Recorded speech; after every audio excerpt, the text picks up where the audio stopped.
Salut People, ce soir ça va être ambiance rock sur le plateau. Je vais vous parler de Ragna Rockstar chez Pertz et Fracas. C'est un éditeur français, c'est William Aubert et Dan Touvenot qui se lancent dans l'édition de jeux. C'est leur premier jeu qui est en campagne Kickstarter actuellement. Quand la vidéo va sortir, il restera une dizaine de jours. La campagne est déjà financée, donc allez-y, c'est parti. C'est une livraison prévue pour avril 2021, donc mi-2021. Donc c'est un jeu dans un univers rock et dans un univers viking. C'est un jeu de programmation cachée pour aller récupérer des fans et devenir le groupe de rock le plus apprécié de la banquise viking. Alors, je vous montre un petit peu le jeu, puisque j'ai la chance d'avoir reçu un prototype. Merci à Pertz et Fracas.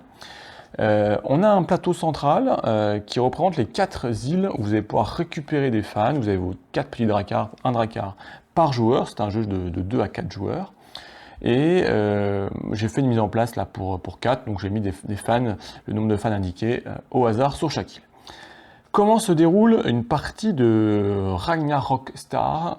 C'est très très simple.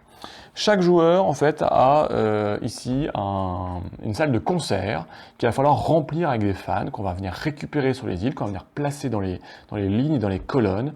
Et en fin de partie, chaque colonne et chaque ligne complète va rapporter un point de victoire. À cela, vous allez récupérer en début de partie une carte d'objectif. Donc si vous remplissez cet objectif en fin de partie, vous gagnez le nombre de points de victoire indiqué. Ça va de 1 à 3 points de victoire, donc plus ou moins compliqué à réaliser. Pour récolter des fans, on va en fait programmer nos actions sur un plateau, là, sur un petit plateau personnel de chaque joueur, sur lequel vous retrouvez vos 5 chanteurs. Donc vous avez alors le chanteur, le guitariste, le bassiste, le batteur, le clavier, avec chacun 3 actions disponibles. Alors, les joueurs vont, à chaque manche, il y a 7 manches dans une partie de Ragna Rockstar, ils vont programmer secrètement ce qu'ils vont vouloir faire. Ils vont tout simplement prendre un petit stylo qui sera fourni d'ailleurs, et ils vont venir ici marquer dans chaque ligne en fait un numéro de 1 à 5 qui va être l'action. Donc, petit point important, vous ne pouvez marquer qu'une seule action par ligne en fait. Donc vous ne pouvez pas marquer 2 actions dans la même ligne. Vous allez marquer vos actions, on va y revenir. On va faire ça.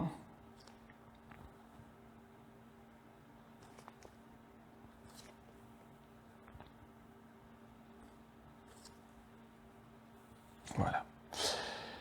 On va tous programmer nos actions de façon secrète. Ça, c'est la première étape. La deuxième étape, c'est qu'on va d'abord mettre de nouveaux fans à chaque manche. Pour ça, on va piocher tout simplement des cartes de fans qui sont des cartes qui, en fait, très simplement, je casse le plateau, nous indiquent en fait les fans à rajouter. Il y a la couleur du fan à rajouter. Il y a 4 couleurs de fans. Il y a les roses, les oranges, les bleus, les marrons. Donc là, c'est un fan rose avec la couleur de l'île où il va. Et ici, quand il y a un petit jeton joueur en plus, c'est autant de fans qu'il y a de joueurs. Donc à 4 joueurs, il y aura 4 fans bleus sur cette île-là. Donc on va les mettre tout de suite. Donc là, il y a un fan rose. Hop là, on va prendre un petit fan. Un fan rose qui vient là. Il y a 4 fans bleu turquoise là, qui viennent là. On fait pareil avec les autres cartes. Il y a un fan ici orange qui vient là et 4 fans marron qui viennent là. Voilà, donc là c'est la deuxième étape, les fans qui arrivent. Troisième étape, on résout les actions et les joueurs vont tous résoudre leurs actions en même temps. Il n'y a pas de temps mort, au moins tout le monde joue en même temps, c'est un des points forts de ce jeu. Alors, quels sont les types d'actions qu'on retrouve dans Ragna Rockstar? Alors, elles sont multiples. Ici, vous avez tout un nombre d'actions qui vous permettent tout simplement de récupérer des fans, donc 1 ou 2 fans de la couleur indiquée, si vous vous trouvez dans l'île adéquate. Vous avez 2 actions pour vous déplacer, elles sont ici dans les 2 premières lignes. Ici, une action standard pour vous déplacer en indiquant l'île où vous allez. Et celle-ci, c'est une action où vous pouvez vous déplacer mais en volant, puisque comme vous l'avez vu ici, il y a des petites tuiles qui bougent, qui peuvent venir en fait bloquer un port. Donc pour pouvoir rentrer dans ce port, il faut faire l'action du Drakkar qui vole, tellement vous jouez bien de la batterie, de la guitare, vous envolez d'un solo magnifique que vos rameurs rament à fond et le bateau s'envole pour venir dans le port malgré la banquise qui le ferme. Enfin, vous avez ici quelques actions particulières. La première qui vous permet de récupérer une nouvelle carte d'objectifs pour essayer de marquer plus d'objectifs. Une carte œil qui est importante puisqu'elle vous permet en fait de venir regarder secrètement la carte suivante pour le tour d'après, donc pour pouvoir essayer d'anticiper où vont arriver les fans pour les récupérer. Et vous avez ici un système où en fait on peut venir aussi voler des fans avec cette action-là. On vole des fans à un joueur, ou si on se trouve dans le même port que lui. L'action en bas avec le bouclier nous permet de se protéger. Et enfin, on y reviendra, la dernière action, c'est une action pour récupérer le jeton banquise qui était là et qui va venir en fait bouger la banquise sur la glace. On va y revenir après. Donc on va résoudre. Alors par exemple ici, j'ai programmé mes 5 actions, les autres joueurs auraient fait pareil.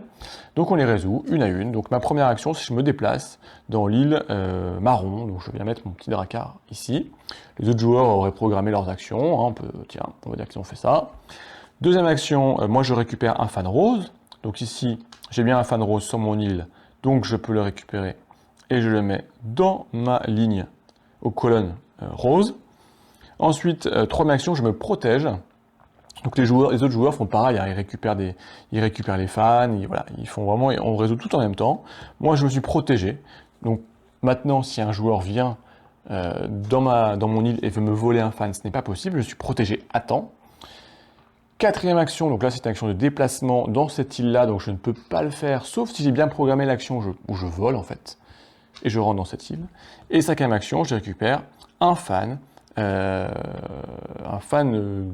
marron, là, gris. Les couleurs sont, voilà, ça c'est un petit point, je pense, qui vont améliorer. Les couleurs des meeples ne correspondent pas tout à fait aux couleurs des symboles ici, donc ça c'est quelque chose qui va être sûrement amélioré pour y voir plus clair. Donc je viens ici mettre mon petit fan. Donc vous voyez, c'est très rapide, on résout nos actions comme ça, on se déplace, on récupère des fans, on se les vole, et ainsi de suite. Dernière, ça termine en fait la partie, et donc il y a j'ai pas parlé, ça c'est important, c'est le maître des glaces.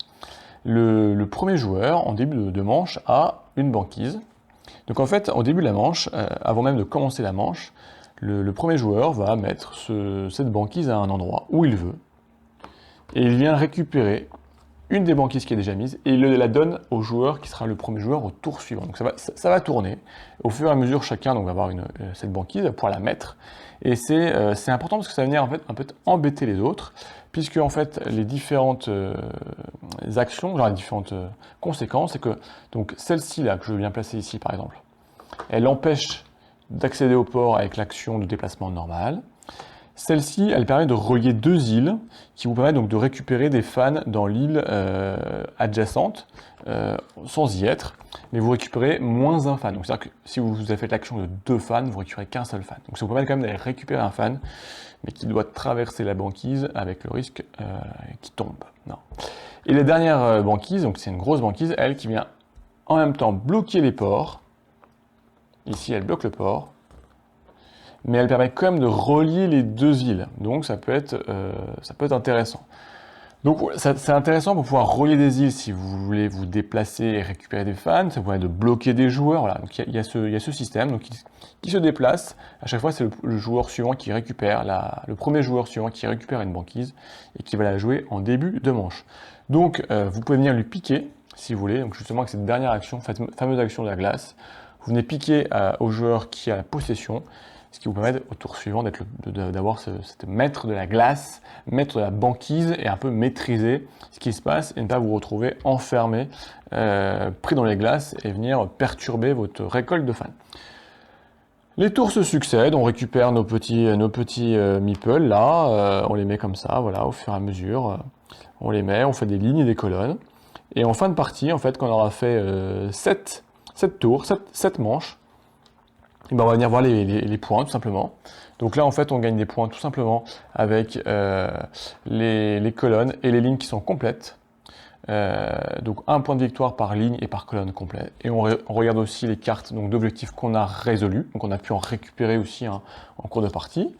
Comme ça, il y a différents niveaux et on gagne les points de victoire qui sont associés. Le joueur qui a le plus de points de victoire remporte la partie. Donc c'est très simple,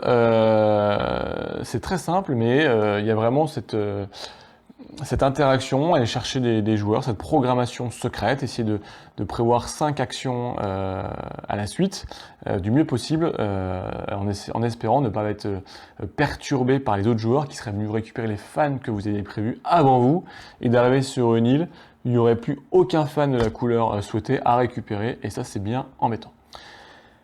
Alors, que dire de Ragnac Rockstar, qui est un jeu donc, de programmation cachée. Moi, j'ai beaucoup apprécié, voilà, je me suis bien amusé en tout cas à jouer à ce jeu, à essayer en même temps de faire ses propres actions, ses propres programmations pour vraiment maximiser nos fans. En même temps, on a bien envie d'aller titiller les autres joueurs et donc de réussir à se retrouver au bon endroit au bon moment pour venir leur voler des fans de leur plateau et un peu les embêter, les empêcher de marquer des points de victoire. Donc voilà, il y a ce côté en même temps course, pour être le premier, avoir le plus de fans, en même temps confrontation, et c'est assez sympathique, ça met une bonne ambiance autour de la table rapidement. C'est assez rapide, hein, ça se joue en 7 tours, donc vraiment, au début, voilà, le temps de comprendre, mais après, en une demi-heure, 3/4 d'heure, c'est fait.